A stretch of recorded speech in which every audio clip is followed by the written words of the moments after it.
En el año 1845, dos barcos de la Marina Real Británica, el HMS Erebus y el HMS Terror, zarparon de Inglaterra equipados con la tecnología industrial más avanzada de su época: motores de vapor de última generación, bibliotecas con miles de volúmenes, vajillas de plata y comida enlatada diseñada para durar 3 años. Los hombres a bordo representaban el pináculo de la civilización victoriana, educados en la moral cristiana, el honor militar y la etiqueta más estricta.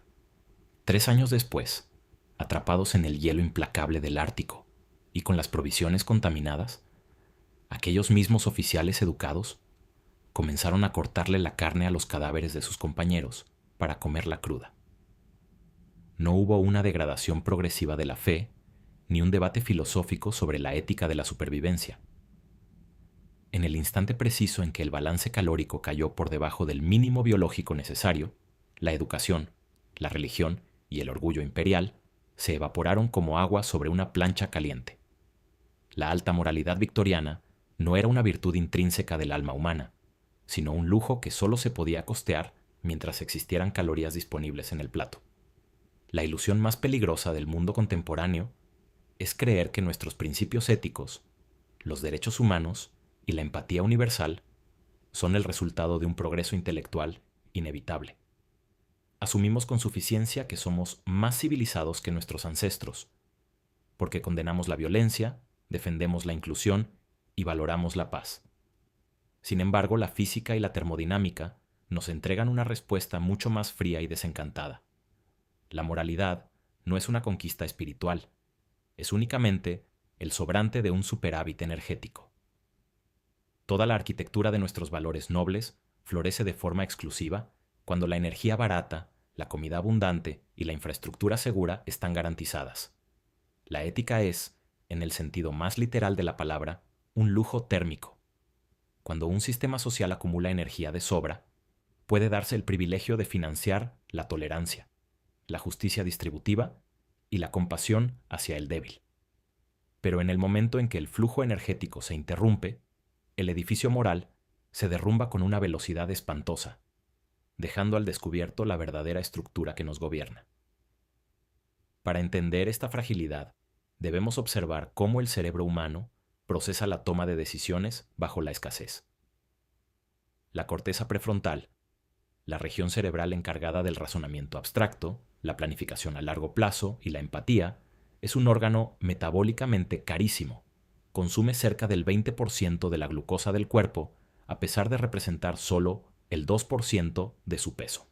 Cuando el organismo percibe una amenaza directa a su supervivencia física o a sus recursos básicos, el sistema nervioso ejecuta un racionamiento de energía severo.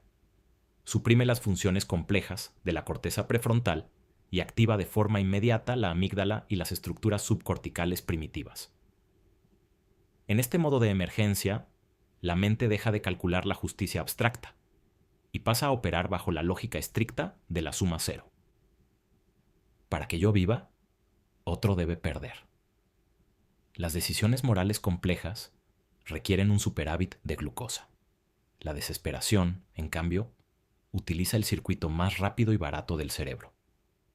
El sociólogo y matemático Peter Turchin, a través de la cleodinámica, ha demostrado que la historia humana no avanza en una línea recta hacia el perfeccionamiento ético, sino en ciclos oscilatorios impulsados por la dinámica de recursos y la presión demográfica.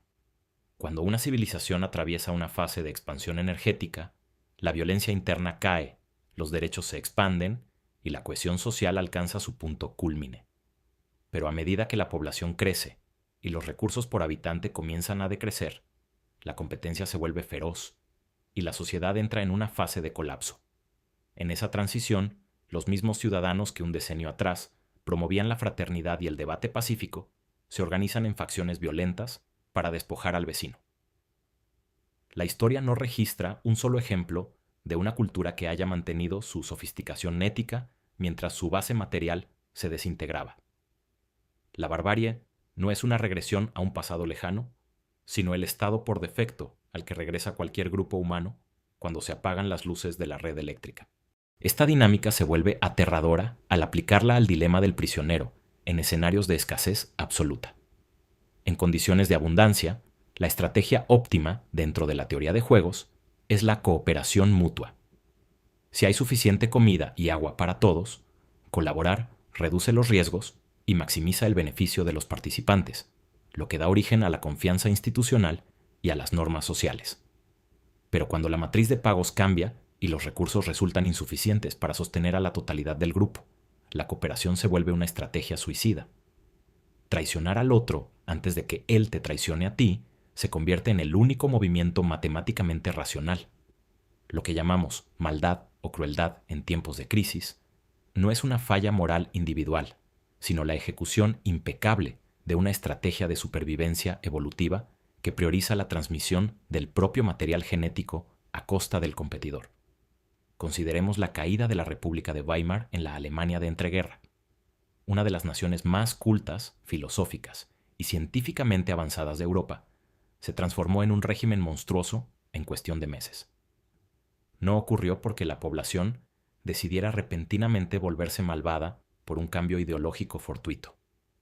Ocurrió porque la hiperinflación destruyó la seguridad financiera, el desempleo devoró las familias y la escasez de alimentos quebró el contrato social. Cuando la moneda perdió su valor y la cena del día siguiente se volvió una incertidumbre agónica, la elegante democracia alemana fue devuelta instantáneamente al barro predatorio.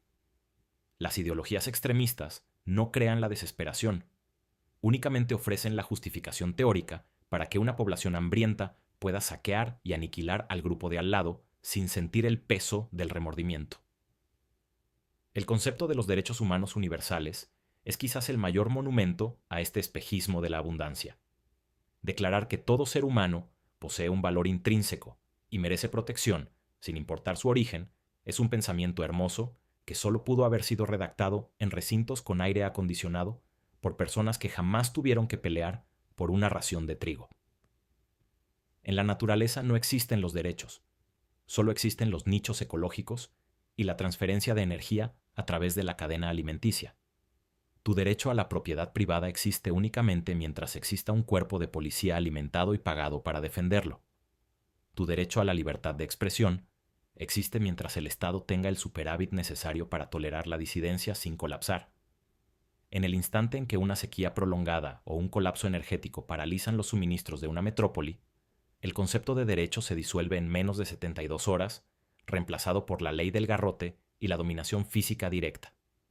Nuestra estabilidad psíquica y la percepción de nuestra propia bondad dependen por completo de un ecosistema técnico invisible que nunca vemos. La red de agua potable, los fertilizantes sintéticos derivados del petróleo y las cadenas de distribución global son los verdaderos guardianes de tus principios morales. Creemos que somos personas decentes porque no le robamos el alimento a nuestro vecino. Pero la verdad incómoda es que nunca hemos tenido hambre de verdad. La decencia moderna es un síntoma de saciedad. Es ridículamente fácil ser un pacifista cuando el supermercado de la esquina tiene los estantes llenos de comida congelada, y es increíblemente sencillo predicar el amor universal cuando la temperatura de tu habitación se regula con apretar un botón en la pared. La prueba definitiva de la naturaleza humana no ocurre en la comodidad de la bonanza, sino cuando la temperatura baja y el plato queda vacío. Existe una paradoja inquietante en el diseño de nuestras ciudades modernas. Cuanto más compleja y tecnológicamente avanzada es una sociedad, más vulnerable se vuelve a los shocks de escasez. Un campesino del siglo XIV sabía cómo sobrevivir a una mala cosecha porque su vida ya estaba acoplada a los límites del entorno físico inmediato. El ciudadano urbano contemporáneo, en cambio, depende de una cadena de suministros hiperoptimizada que funciona bajo el principio de entregar lo justo a tiempo. Si esa cadena se fractura por unos pocos días, la infraestructura se detiene. Y a diferencia del campesino medieval, el habitante de la metrópoli no posee herramientas, conocimientos ni resiliencia psicológica para producir su propio alimento. La brecha entre la opulencia tecnológica y la desesperación absoluta en una ciudad moderna es de una fragilidad aterradora. La violencia resultante en un entorno urbano desprovisto de insumos no sería una lucha ordenada, sino una masacre caótica por los últimos remanentes de agua congelada y enlatados. Esta perspectiva arruina la narrativa consuelo de los discursos políticos sobre la solidaridad. Cuando los líderes apelan a la unidad y a los valores compartidos durante una catástrofe inminente, están intentando utilizar un software ideológico para resolver un problema de infraestructura física. Ningún sermón sobre la dignidad humana ha logrado jamás sustituir un megavatio de potencia eléctrica o una tonelada de fertilizante. Cuando los recursos declinan, la moralidad colectiva se fractura en círculos concéntricos de empatía cada vez más reducidos. Primero se abandona al extranjero, luego al vecino de otro vecindario, después al conocido de la infancia, hasta que la obligación ética queda restringida al núcleo familiar primario. El perímetro de tu compasión no está determinado por la pureza de tu corazón, sino por el alcance de tus provisiones. No se trata de adoptar un cinismo paralizante ni de renunciar a la búsqueda de sociedades más justas. Se trata de adquirir una lucidez despiadada sobre los cimientos que sostienen nuestra existencia. La ética no es una propiedad mágica que poseemos por el simple hecho de haber nacido humanos. Es un frágil equilibrio termodinámico que requiere una cantidad gigantesca de trabajo, energía y organización para mantenerse en pie.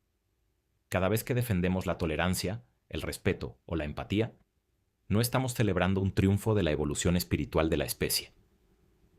Estamos utilizando la energía sobrante que la naturaleza y la técnica nos han prestado temporalmente. Al final de la jornada, la delgada línea que separa a un ciudadano ilustrado de un depredador no es una convicción filosófica ni un dogma religioso. Son exactamente 3 comidas consecutivas. La próxima vez que mires a tu alrededor y sientas orgullo por la sofisticación pacífica del mundo en el que habitas, recuerda que estás observando un milagro sostenido por el petróleo, la electricidad y la logística. La civilización no es un estado permanente del ser humano, sino un espectáculo costoso que se apaga en el preciso momento en que la energía deja de fluir, devolviéndonos sin piedad a la fría realidad de la selva de donde salimos.